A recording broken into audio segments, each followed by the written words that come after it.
Bashir Tikva Story Project of 2018. Rachel's grandmother. I think I was a pretty happy kid. I was interested in lots of things. I loved spending time by myself. I did a lot of drawing. I played music. I had great parents. I lived in a house with my mom and dad and brother and 2 grandparents, my mother's parents. They were loving and interesting, and there was music in the house, and there was laughter and love. I never met my great-grandparents, but I had all 4 of my grandparents until I was 24 years old. I felt very lucky. I felt even luckier because I lived with my mother's parents in the same house, and my grandmother was the most loving, delicious, caring, wonderful person that I knew, and she stood close to my heart. All the other children on my block wanted her to be her grandmother, probably because she was so loving and wonderful. I always carried her love with me and her laughter.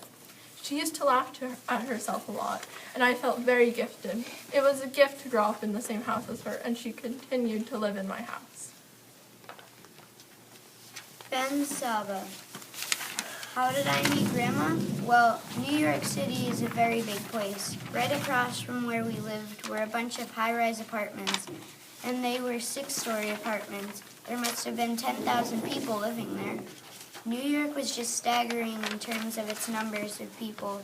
I used to play racquetball and handball with a guy, and his name was Howard Gainan. But that was where I met Grandma, and so she lived across the street, which was somewhat convenient. But you know, we didn't drive much. How did I decide to become a lawyer? In Hebrew school, we studied the Talmud. In Talmud, we studied laws about lost and found. We studied other laws in the Talmud. I like the way you get to do the reasoning, looking at the words, trying to figure out the meaning of the words, comparing this thing to the other thing.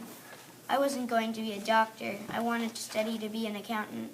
But I didn't get very far in school because I got one accounting class and I was so bad that I knew I wasn't going to have a career as an accountant. Papa Stan. I think my most exciting moment as a veterinarian was when we drove out to Front Row, which was near Washington, D.C. on the Virginia side, and I needed to repair a deer's face. This particular deer was called a Père David deer after a monk, Père David, who first identified them in Northern Asia. And these deer are now relatively common, but only at zoos. There are no more Père David deer in the wild, so it's important to keep the species alive many years to come. So we drove out to Front Row where the deer were, and there was a Jeep, one of these old army Jeeps with a metal roll bar on top. And we started to drive out to find a herd of female deer and spot the one that was injured. So the resident was in the back holding the roll bar against the Jeep to keep it from hurting anyone if it fell. And he had binoculars and was looking for the female deer.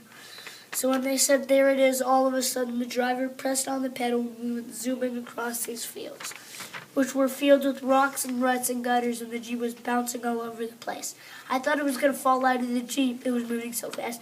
And I didn't mention that Père David deer is the second largest deer in the world. It's a big deer.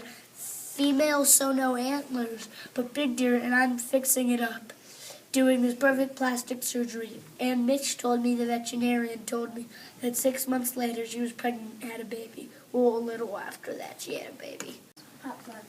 One of the most difficult times in my life was when I lost my mother and my brother within a 6-month period, and they were both very, very healthy.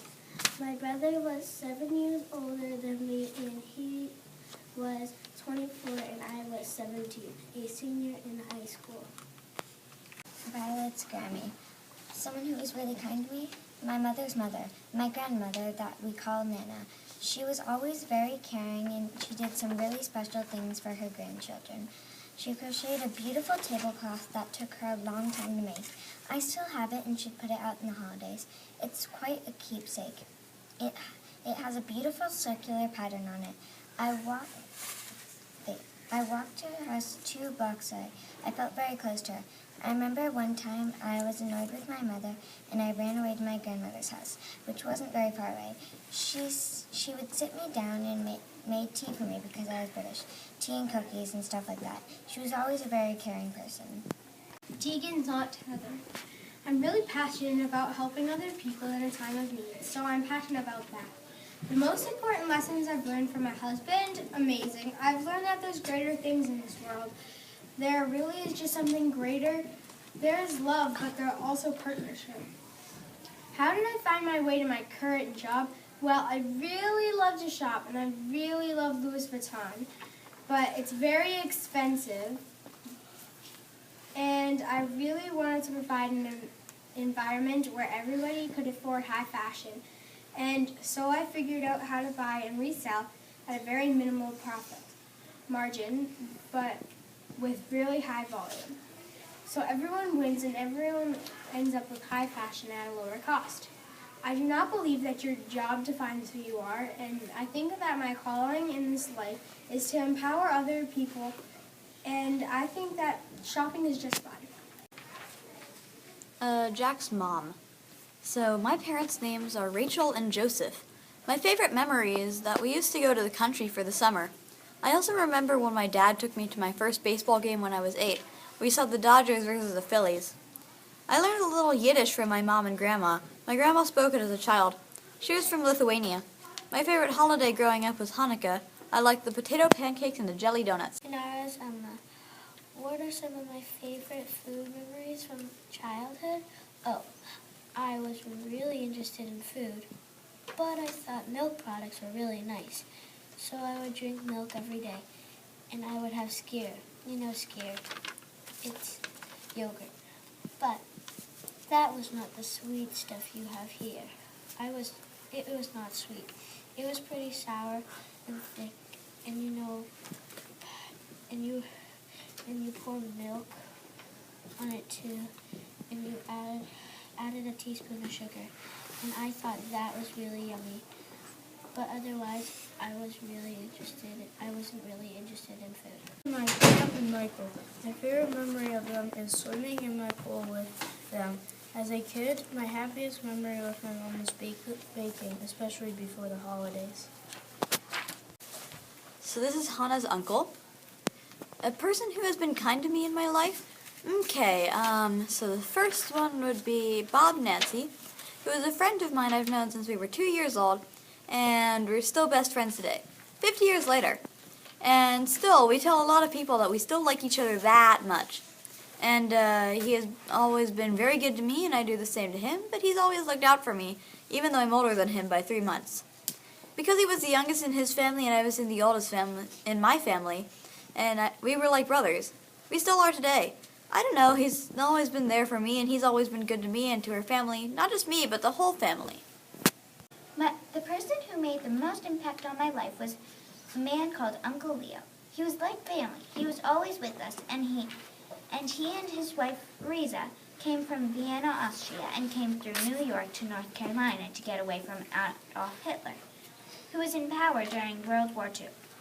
Leo and Riza were Jewish who had escaped from Vienna and went through Switzerland, and then on to Wayne to New York, and then came down to North Carolina to meet with someone they knew named Heaves Rollman, and together they had a shoe company. Javi's grandfather. So my grandfather's father and my grandfather's brothers decided they would try to make it to Israel because they knew it would be a very dangerous journey. They would go themselves, and that they would leave my grandfather's sisters and mother back at their small house in Poland, thinking that they would be safe there. And you can see on a map how dangerous of a trip this would be. They had to go through Poland, across Russia, down through Turkey, down through Syria, to get to Israel, which they called Palestine at the time. They had essentially no money.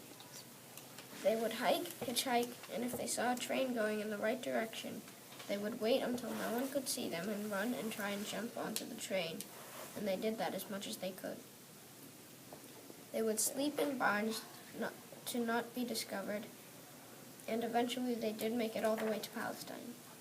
They worked as hard as they as fast as they could to to send money back to their sisters and mother to bring them to Palestine so they could be with their family. But unfortunately, by the time they had made it all the way to Palestine and sent the money, the Germans had already come through Poland, and they had killed my great-grandmother and the sisters. So the only ones that survived in my grandfather's family was my grandfather, because he came before the Holocaust, and then his brothers and father because they went to Palestine. But none of his sisters or mother survived the Holocaust. Chloe's grandmother. Well, I was thinking, my really happiest moment is when my sister, who is 7 years younger, got the measles. And then I think I got the measles. And then the doctor came in and she said, the baby has measles too. And she just tossed us into my bed so we could both be together at the measles. And we had a fun time. How did I meet my husband? Well, as a matter of fact, it was on Thanksgiving. And my husband's sister, we were teenagers, and we used to go to the Hetch house. And she met me on the subway, and she said, "Hey, why don't you come over to my house? Because I have a cousin. I want you to meet him." I said, "Great." So after I had dinner in my own house, I went to her house, and there was, who became my partner, my husband. He was playing football, and he was really cute. He had gone to Latin school, and he was in medical school. And he was really funny, so I fell in love right away. I didn't end up with the cousin. This is Grammy. How did Grandpa and I meet? We met interestingly. His fraternity was looking for a bunch of young ladies to come to his fraternity party. And one of the women in his fraternity was looking for one of the women in my dormitory. And she asked if she wanted to go. And I said yes, as did a bunch of others from the dorm. And he, because he was a pledge, came over and he had a car.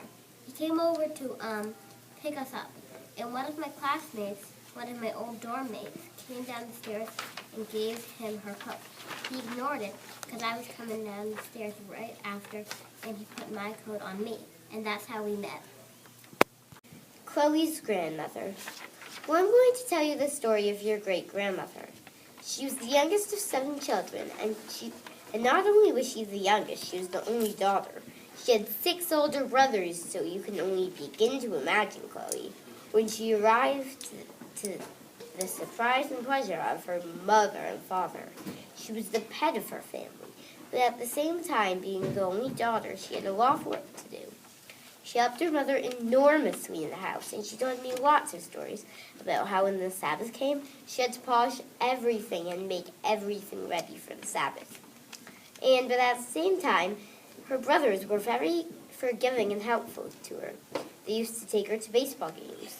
She lived in Brooklyn, New York, and they were all very sports-minded, and they used to take her everywhere. She loved that. She grew up and was always a fan of baseball. Not football, but baseball, all her life. And I always remember that. I grew up in Brooklyn, New York as a child. I lived with my parents and my grandparents. I was very much of a tomboy. I roller skated in the spring and played tag with my friends. I had a very nice childhood. I had a lot of fun. I had a teacher in the 6th grade, and I really, really loved her. And what I think of when I think of Miss Harris, I think that she had so much confidence in me, and she thought I'd go very, very far in life as an adult. And she liked me very much, so that gave me a great deal of confidence in my later life. It is a tree of life to those who hold fast to it, and all of its supporters are happy. It is a tree of life to those who hold fast to it, and all of its supporters are happy. It is a tree of life to those who hold fast to it, and all of its supporters are happy. It is a tree of life to those who hold fast to it, and all of its supporters are happy.